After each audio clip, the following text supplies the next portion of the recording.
ሰማዩንና ባህሩን ያልተቆጣጠረ ምድሩ ትከዷለች። በደመናት በድል ያልተረማመደ መሬት ታድጧለች። አየሩን ሰንጥቆ በድል ያልቀዘፈ በክንፎቹ ጥላ ራሱን ያልጋረደ ሉዓላዊነቱን ለጭሉሌዎች ክብሩንም ላሞራ አሳልፎ የሰጠ ንስር ነው። ፕላኔታችን ከአንደኛው የዓለም ጦርነት በመለስ ባሉት ጊዜያት ሰማዩን ለመቆጣጠር ፍልሚያ በገቡ ኃይሎች ተወጥራለች። የሀገራት የፉክክር አውድማ ማን በደመናው ላይ በአሸናፊነት ይረማመዳል የሚል ነው። የዘመናችን የኃይል ቁንጮነት የሚሰላው ሰማዩ ላይ የማን ክንፍ ከእሳት አሎሎችና ከብረት ፍላጻዎች በብቃት ይከላከላል የሚል ነው። ኢትዮጵያ እንደ አየር ኃይሉ ናት። በሞት ሸለቆ ውስጥ አልፋ ዳግም በሕይወት ከፍታ የተገለጠች።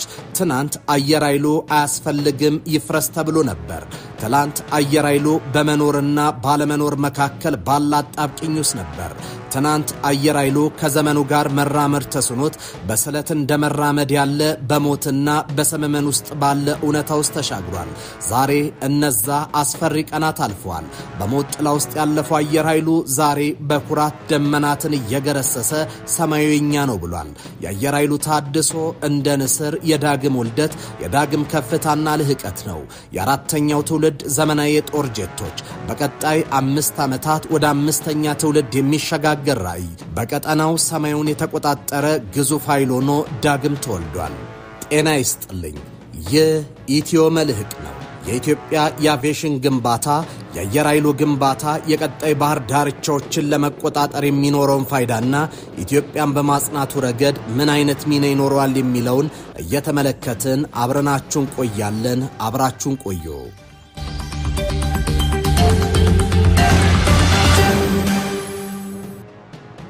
የኢትዮጵያ አየር ኃይል በብዙ ከፍታ በብዙ ዝቅታ ውስጥ አልፏል።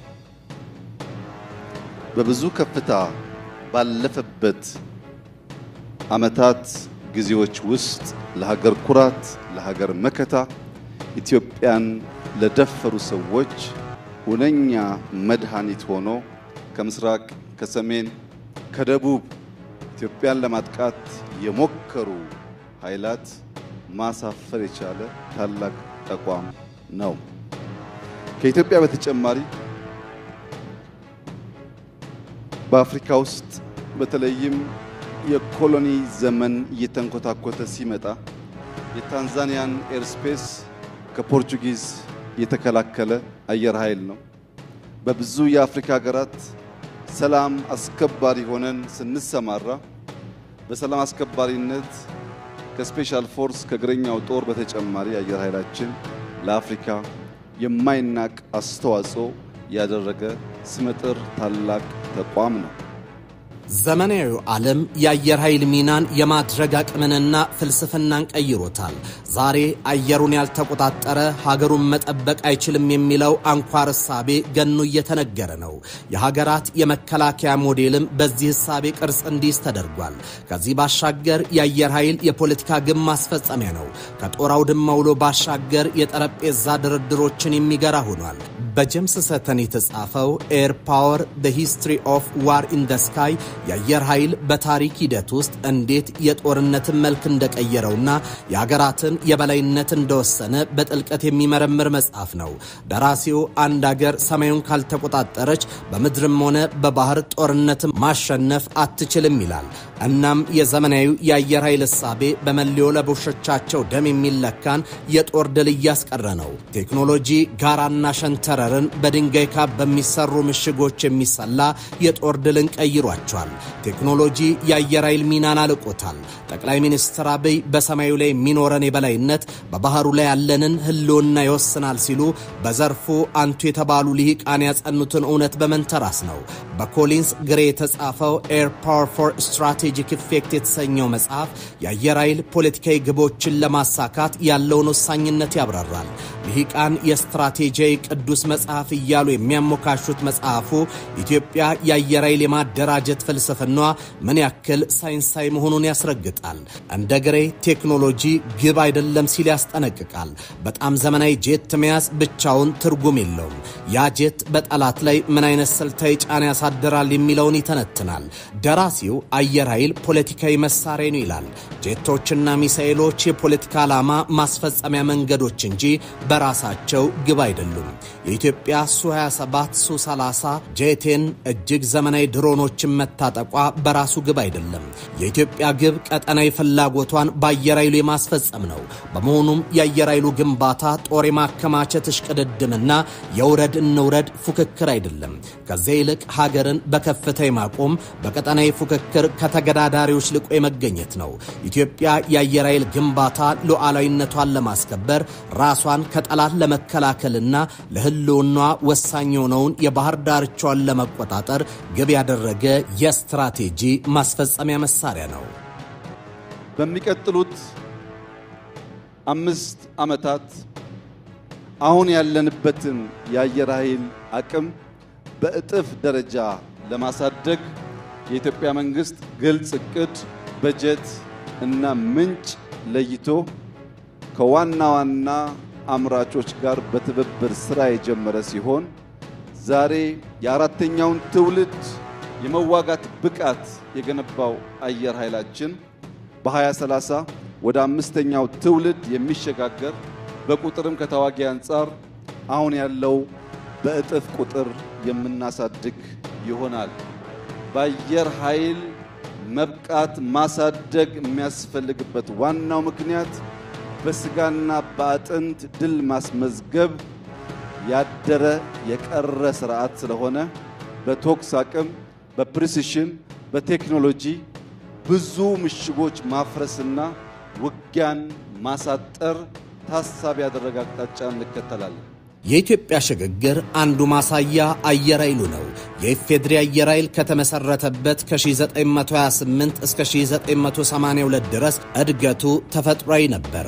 በብዙ ችግሮች ቢያልፍም የመንግስትን ትኩረት አላጣም። በተለይም በዘመነ ደርግ በወቅቱ ምዘና በቴክኖሎጂ እዚህ ግቦ የማይባሉ የጦር ጄቶች በቴክኖሎጂ የላቀውን የዚያድ ባሬ ጦር ኃይልና አየር ኃይልን ዶግ አመድ ማድረግ ችሏል።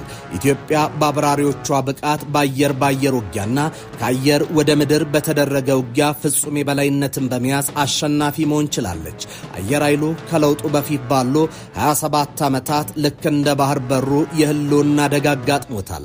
የአየር ኃይል አያስፈልግም የሚል ደፋርና የኢትዮጵያን የግዛት አንድነትን የሚንድን ሐሳብ ገቢር ለማድረግ ሩጫ ተገብቶ ነበር። ኢትዮጵያ ልክ እንደ ባህር ኃይሏ አየር ኃይሏንም ለማጣት ተቃርባ ነበረ። ኋላም ባህር ኃይሉ ፈርሶ አየር ኃይሉ ከመሞት መሰንበት በሚል መርህ እንዲቆይ ተደረገ።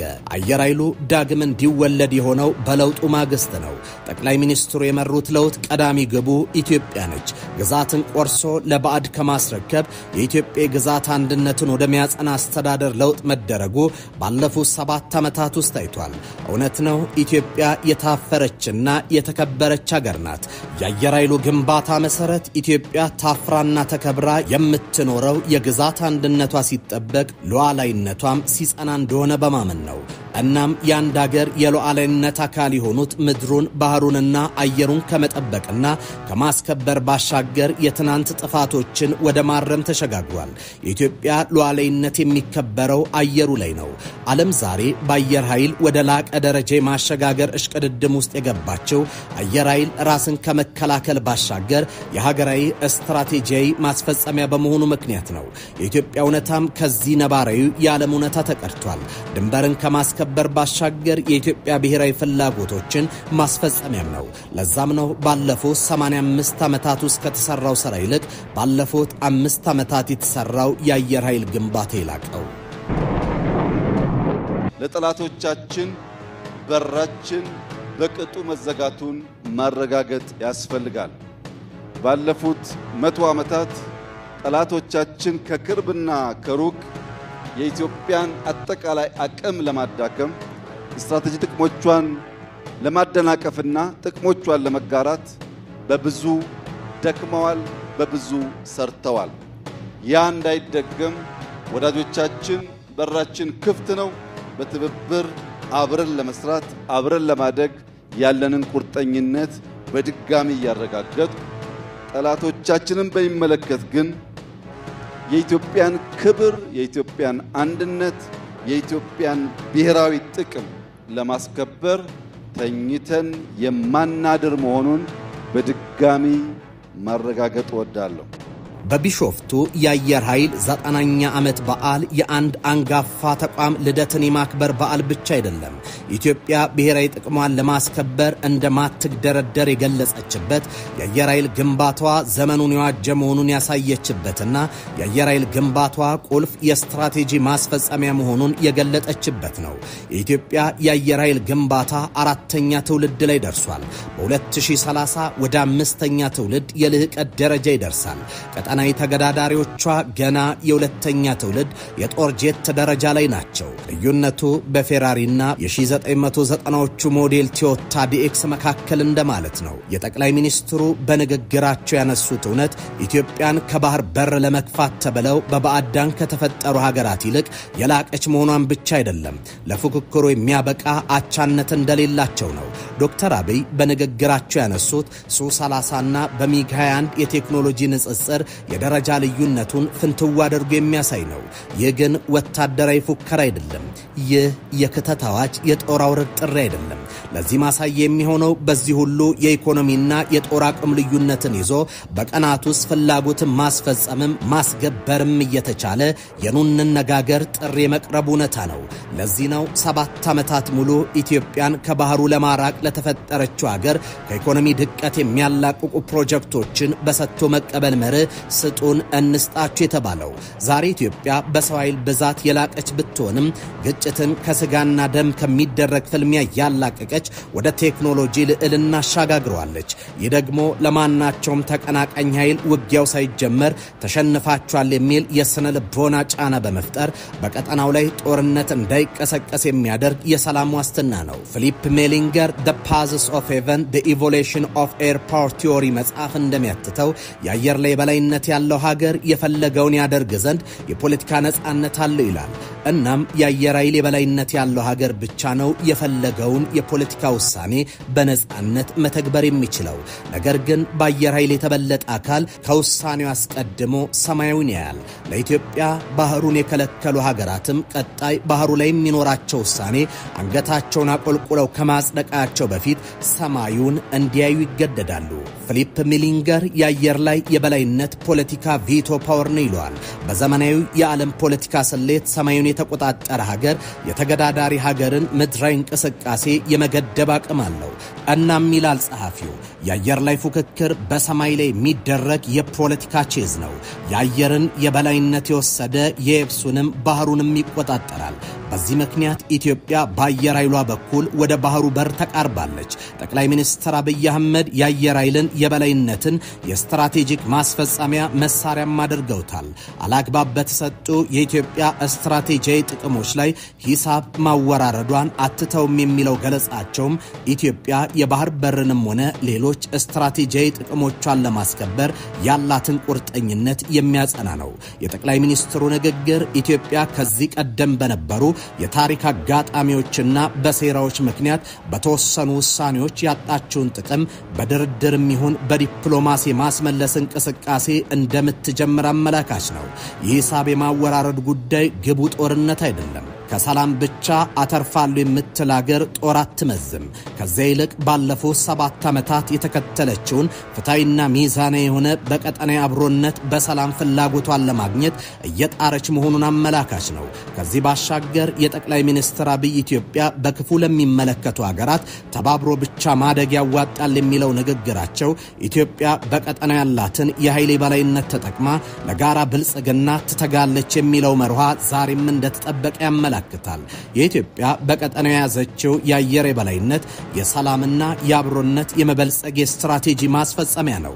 የአየር ኃይሉ ጥንካሬ በቀጠናው የጋራ ደህንነትን ለማረጋገጥ መሰረትን የሚጥል ነው። የአየር ኃይሉ የበላይነት የቀጠናውን ሀገራት በኢትዮጵያ የብረት ክንፎች ከውጭ ጣልቃ ገብነትም ሆነ የውስጥ ሰላማቸውን የሚያረጋግጡበት የብረት ጋሻ ነው። በዚህም ሽብርተኝነትን በመዋጋት ሰላምን ማስከበርና ለጋራ ሰላም የላቀ አስተዋጽኦ እንድታደርግ ማድረግ ያስችላታል። ከዚህ ባለፈ ግን ሰላሟን የሚጋፋ የሰማዩንም ሆነ የምድሩን ቁጣ ይጋፈጣል የሚል ነው። ሰማዩ የኛ ነው የሚለው መፈክር ኢትዮጵያ በሰማይ ላይ ያላትን የበላይነት ለቀጠናው ሰላም፣ ብልጽግና፣ ልማትና ለፍትሃዊ ተጠቃሚነት የመስራቷ እውነት ማስረገጫ ነው። ወዳጅም ጠላትም አንድ እንዲገነዘብ የምፈልገው ነገር ኢትዮጵያን በቅጡ ኢትዮጵያን በበቂ አናቃትም። ኢትዮጵያ ከምታውቋት ያለፈች ሀገር ናት። በሀብቷም በታሪኳም በብቃቷም። ከዚያ ባሻገር ኢትዮጵያ እያደገች ያለች ሀገር ናት። የአፍሪካ ትንሣኤ የአፍሪካ ተመልሶ የማደግ ምልክት የምትሆን ሀገር ናት። ከእንደዚህ ያለው ሀገር ጋር ተስማምቶ ተባብሮ አብሮ ማደግ ብቻ ነው የሚያዋጣው። ከዚያ ውጭ ያለው አማራጭ ጥፋት ስለሚያስከትል አንዳንዴ የምትስቱ ቆማችሁ የቀራችሁ ወደፊት መራመድ የምትቸገሩ ሱ30 JC10 ወይም ከዚያ ያለፉ ቴክኖሎጂዎች ሲጠሩ ይሄ ደግሞ ምንድነው ብላችሁ ግራ የሚገባችሁ አሁንም ሚግ 21 ላይ ያላችሁ ሀገራት ደጋግማችሁ እንድታስቡ የሚያስፈልገው ኢትዮጵያ ትናንትና ላይ የቆመች ሀገር አይደለች። የኢትዮጵያ የአየር ኃይል ግንባታ ልቀት በ90ኛ ዓመት በዓል ላይ ደምቆ ታይቷል። የአየር ኃይሉ በቢሾፍቱ ሰማይ ላይ ያሳየው ትርኢት የኢትዮጵያን የኃይል የዲፕሎማሲና የማድረግ አቅም ማየሉን ማሳያ ነው። በቢሾፍቱ ሰማይ ላይ የታየው ትርኢት የኢትዮጵያን አየር ኃይል የፈጠረው ጥምረት ዓለም አቀፍ ወታደራዊ ጥምረት መገለጫ ነው። በትርኢቱ ላይ የተባበሩት አረብ ኤምሬቶችን ጨምሮ በርካታ የምስራቁና የምዕራቡ ጎራ ተሳታፊዎች ነበሩ። የሀገራቱ ተሳትፎ ትርጉሙ ብዙ እንደሆነ የፖለቲካ ሳይንስ ምሁራን ይናገራሉ። እንዲህ አይነት የጋራ አየር ትዕይንቶች የጋራ ወታደራዊ ስትራቴጂ አጋሪ መሆን ማሳያ ናቸው። በበዓሉ ላይ የተሳተፉ ሀገራት ለኢትዮጵያ ያላቸውን ወታደራዊ ድጋፍና አጋርነት በይፋ አረጋግጧል። ይህም በተለይ በአፍሪካ ቀንድ ያለውን የኃይል ሚዛን የሚከታተሉ ኃይሎች ኢትዮጵያ ብቻዋን አይደለችም፣ ጠንካራ ወዳጆች አሏት የሚል የዲፕሎማሲ መልእክትን ያስተላለፈ ነው። ይህ በሌላ ቋንቋ ሲገለጽ የጦር ጄቶች በጋራ መብረራቸውንና ያ የጋራ ልምምድ በመካከላቸው ያለውን ጥልቅ ወታደራዊ ትብብር ያሳያል። ይህ ተሳትፎ በስልጠና በመረጃ ልውውጥና በቴክኖሎጂ ሽግግር ረገድ አገራቱ ያላቸውን ቁርኝነት ይገልጣል። የጦር መሳሪያ አምራች ሀገራት ከአጋርነት ባሻገር የቴክኖሎጂያቸውን ማስተዋወቂያ መድረክ ነው። ለኢትዮጵያ ቀጠናዊ ተሰሚነትን ይጨምራል። ኢትዮጵያ 90ኛ ዓመቷን በድምቀት ማክበሯና የውጭ ሀገራትን ተሳትፎ በአካባቢው ያሉ ተቀናቃኞች የኢትዮጵያን የአየር ኃይል ጥንካሬና ያላትን የዓለም አቀፍ ድጋፍ አይተው የጥቃት ስጋትን እንዳይፈጥሩ ያደርጋቸዋል።